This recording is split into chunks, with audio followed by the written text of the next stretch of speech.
You're standing at the edge of a river. The water's cold. Your feet are numb.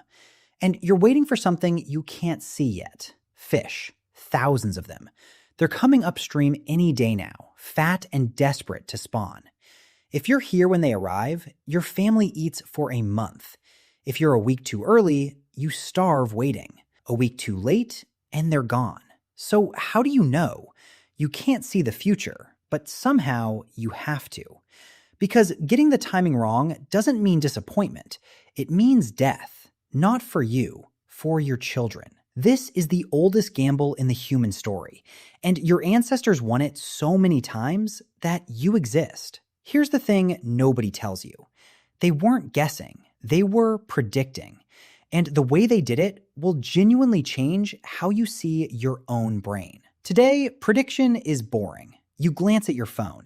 The little app tells you it'll rain Thursday. You tap a calendar and know exactly what day the year ends. You order strawberries in December and they just show up. You've never once had to look at the sky and bet your life on what it means.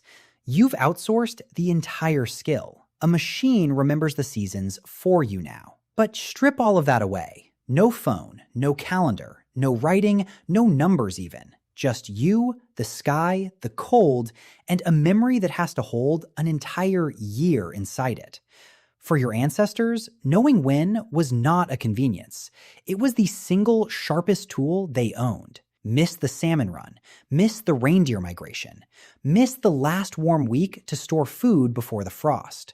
Every one of those was a death sentence, delayed by a few weeks. The people who couldn't predict didn't leave descendants. So the ones who could, you're looking at their handiwork right now, from the inside. This is the story of how ancient humans learned to see the future without any of the tools we think you need to do it, and why the machinery they built to do it is still running inside your skull today. The first one is the moon. It's the easiest clock in the sky, and the most deceptive. It changes every single night. Full, then shrinking, then gone, then back, on a rhythm of about 29 and a half days. Watch it long enough, and you've got a counter. 1 cycle, 2 cycles, 3. Ancient people carved those counts into bone. There's a baboon leg bone from the Lobombo Mountains on the border of South Africa and Eswatini, with 29 notches scratched into it. It's about 43,000 years old. 29, the length of a lunar month. That's not a doodle. That's someone keeping track. But here's where the moon betrays you. It lies about the seasons. The problem is that the moon and the sun don't agree.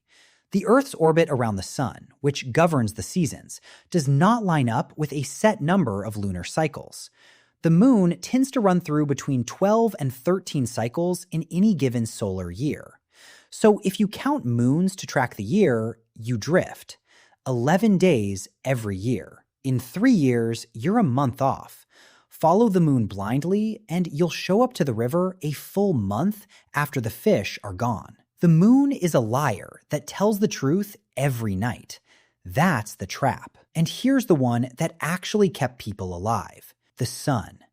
Not the daily sunrise, but where on the horizon it rises. Across a year, that spot slides north, then south, then north again, like clockwork. And it always turns around on the exact same day. The shortest day of the year, midwinter. That day never drifts. It's the one fixed anchor in the entire sky. So if you tie your unreliable moon count to that one unmovable sunrise, you can reset the whole system every single year. Lie plus anchor equals a working calendar. That's the whole trick. And astonishingly, people figured it out over 10,000 years ago. Which brings us to a field in Scotland. In Aberdeenshire, near Crass Castle, there's a place called Warren Field. It doesn't look like much, just a gentle arc of 12 pits dug into the ground, stretching about 50 meters. But in 2013, a team led by Vince Gaffney, professor of landscape archaeology at the University of Birmingham, published an analysis of it that stopped the archaeology world cold. The calendar is a set of 12 pits, each likely to have held a wooden post, one for each month of the year, used to chart the phases of the moon and track lunar months. 12 pits, 12 moons. And here's the part that makes your hair stand up. To keep the seasons straight and account for the gap between the lunar and solar years, the sequence could be recalibrated every year on the December solstice sunrise, when the whole site aligned. They built the reset button into the ground. They knew the moon lied, and they engineered a fix. This is what many experts believe to be the world's oldest calendar, created by hunter-gatherer societies around 8000 BC, predating the first formal time-measuring devices in the Near East by nearly 5,000 years. 5,000 years earlier than Mesopotamia, built by people with no writing, no cities, no farms. And if they lost this knowledge, they lost the year itself. They'd be blind to the seasons. And blindness, out here, is how you die. But here's what nobody talks about. This obsession with predicting the future didn't just keep people fed, it quietly built civilization. Think about what a calendar actually lets you do. It lets you tell someone else, meet me here, when the moon has turned 12 times. It lets a scattered group of families, spread across 100 miles, all show up at the same riverbank on the same week. This kind of timekeeping likely supported the big things, timing communal gatherings, catching the River Dee's salmon migrations in late summer and autumn, and harvesting wild hazelnuts in the same window. That's not just dinner, that's a party, a marriage market, a trade fair, a place to swap tools and stories and mates and news. Prediction created the appointment, and the appointment created society. The ability to agree on a future date might be the most underrated invention in human history. Every meeting you've ever scheduled is a descendant of a hole in a Scottish field. And once you start looking, this hunger to read the future is everywhere in the deep past.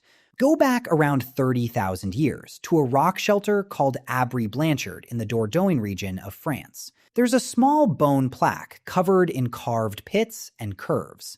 It was crafted around 30,000 BC, and the engraved sequence of circles is believed to represent the waxing and waning moon. Someone was tracking the sky by hand 30,000 years ago. Jump to the Ashango bone, found near the Semliki River in Central Africa, dated to roughly 20,000 years ago. It's a baboon's fibula with a piece of quartz set at one end, its sides scratched with uniform tally marks running in 3 columns. One leading idea is that it tracked a 6-month lunar cycle, a counting tool older than farming. Look at cave art itself. On the walls of Chauvet Cave in France and elsewhere, there are tally marks carved right beside the animals. The paintings weren't just pictures. Some carried counts beside them, as if the animals and the timing were part of the same thought. Then there's Göbekli Tepe in southeastern Turkey, over 11,000 years old. In 2017, engineers Martin Sweatman and Dimitrios Sakritsis of the University of Edinburgh argued that the animals carved on Pillar 43 represent constellations. The reading is hotly debated, but even the debate tells you these people were staring hard at the sky and trying to fix it in stone. Back to Warren Field one more time, because the detail matters. A purely lunar count would pile up errors of about 11 days every year. 11 days. They didn't just notice the drift, they corrected for it, in the ground, without a single written number. And the reason they went to all this trouble comes down to the animals. The calendar is thought to have let these societies track the seasons, so they'd know when the migrating herds were due to pass close by. The whole system existed to answer one question: when do we eat? So why are humans like this? Why do we, alone among animals, spend so much energy on a future that isn't here yet? A psychologist named Endel Tolving, a professor at the University of Toronto, gave this ability a name. He called it mental time travel, and later, chronesthesia. He defined it as a brain and mind capacity acquired by humans through evolution that allows us to be constantly aware of the past and the future. Sit with that. Your brain evolved a machine for stepping out of right now. Tolving argued that we adapted this ability, a capability largely absent in other animals and in human infants, specifically to advance our survival. This isn't a fun mental quirk, it's a survival organ, as real as a hand. Humans aren't bound to the present, he said, because we can disengage from the here and now and re-experience the past or anticipate and plan the future. The person waiting at that cold river was doing it, and so are you, constantly, without noticing. Because here's the twist. You never stopped. You do this every single day, and it's invisible to you. When you feel that low hum of anxiety on a Sunday night about a Monday that hasn't happened, when you save money for a winter that's months away, when you feel restless in autumn and don't know why, and start wanting heavier food and earlier nights, that's not random. That's an ancient forecasting engine, still scanning the horizon for a season that no longer threatens you. Your dread of running out, your urge to stockpile, your gut-level pull toward planning, toward calendars, toward knowing what's next. All of it is the same instinct that made someone carve 29 notches into a bone 43,000 years ago. You are not a creature that lives in the present. You never were. Your ancestors were bred, generation after generation, to live slightly in the future, and your body still does it right now, whether you want it to or not. So go back to that river, the cold water, the numb feet, the waiting. Only now you know what's really happening inside that person's head. A counted moon, a drifting year, a fixed midwinter sun, a reset button dug into the earth, a shared date that pulled a whole scattered people to one bank on 1 week, an entire invisible machine for seeing the future, built with nothing but bone, sky, and memory. They couldn't see tomorrow, so they learned to predict it. And they got so good at it that the skill soaked into the species and became you. You don't wait at rivers anymore. You just glance at your phone. But the reason you feel that pull to know what's coming, that quiet need to be ready, is the oldest inheritance you have. Your ancestors bet their lives on the future, and you're the proof they were right.